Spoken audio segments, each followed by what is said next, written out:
Rain hammered the asphalt, turning the city streets into jagged, dark mirrors. Ava stepped around a deep puddle, her boots splashing against the concrete.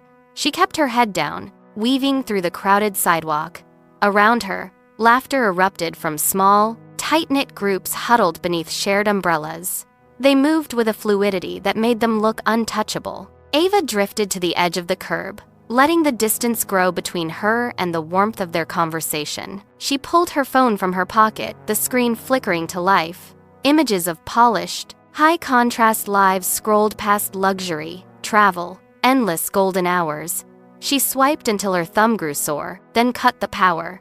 The sudden darkness of the screen caught her own face staring back. The streetlights overhead buzzed, a low, rhythmic drone that did nothing to mask the silence of the alleyways. She stood still for a moment, the heavy downpour soaking into her skin, and whispered into the cold air, "Why is my world so gray?" The city offered no answer. Only the wind, biting and sharp, pushed her forward toward home. The next evening, a flicker of light pierced the gloom of the alley.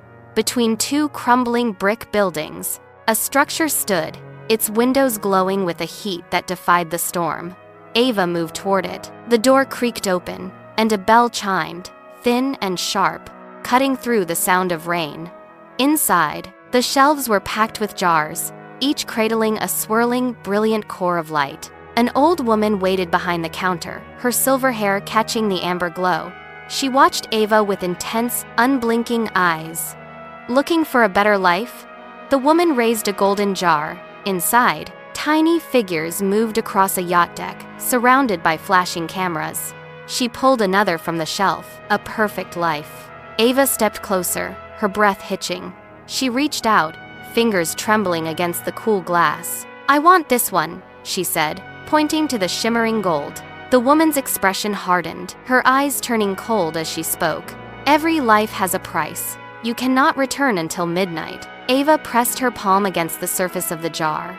The shop did not fade. It exploded. The walls, the jars, and the old woman dissolved into a rush of blinding, white light that swallowed her whole. The light receded, replaced by the sterile hum of a luxury suite.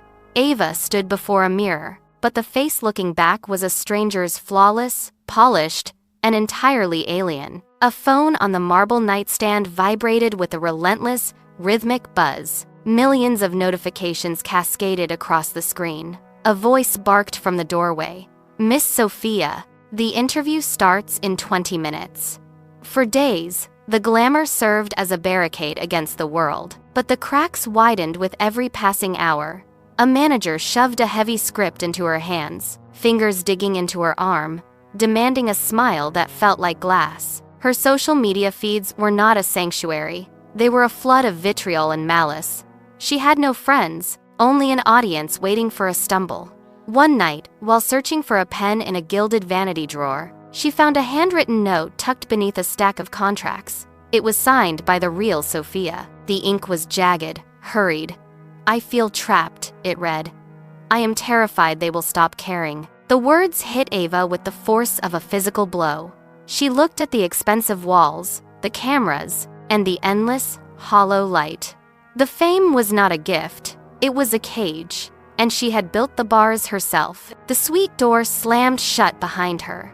Ava hit the marble hallway at a dead run, ignoring the startled staff. She burst onto the street, but the city had transformed into a labyrinth of gray steel and blinding rain. Every alley looked identical. Every corner felt like a dead end. She pushed her legs harder, breath hitching in her chest, the cold water soaking through her skin. The clock on a distant tower struck 11. She had 1 hour. She scrambled over a slick brick wall, boots skidding on the wet pavement, and stumbled into the darkness of an industrial passage. Her lungs burned. She felt the weight of her own life slipping away. She turned a sharp corner and saw it, the flicker, the warm amber glow cutting through the deluge. She didn't slow down. She sprinted toward the light, her hand outstretched, fingers aching for the familiar jar she had left behind. She hit the door with her shoulder, the bell chiming a frantic, desperate note. She collapsed onto the floorboards, gasping, her hands shaking as she clawed at the air. The old woman stood there, her silver hair unmoving, waiting in the silence. The shop was back, and the clock was ticking. The shop dissolved into shadow, and the heavy smell of old parchment vanished. Ava gasped, her lungs filling with the smell of damp air and morning dew. She was back. She blinked, her vision clearing to reveal the familiar angles of her own bedroom.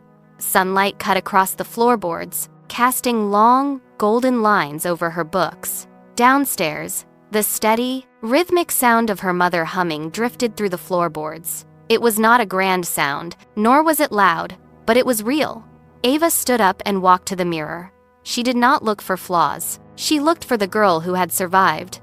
The gray world she once despised now held depth in every shadow and corner. She grabbed her bag and stepped out into the street.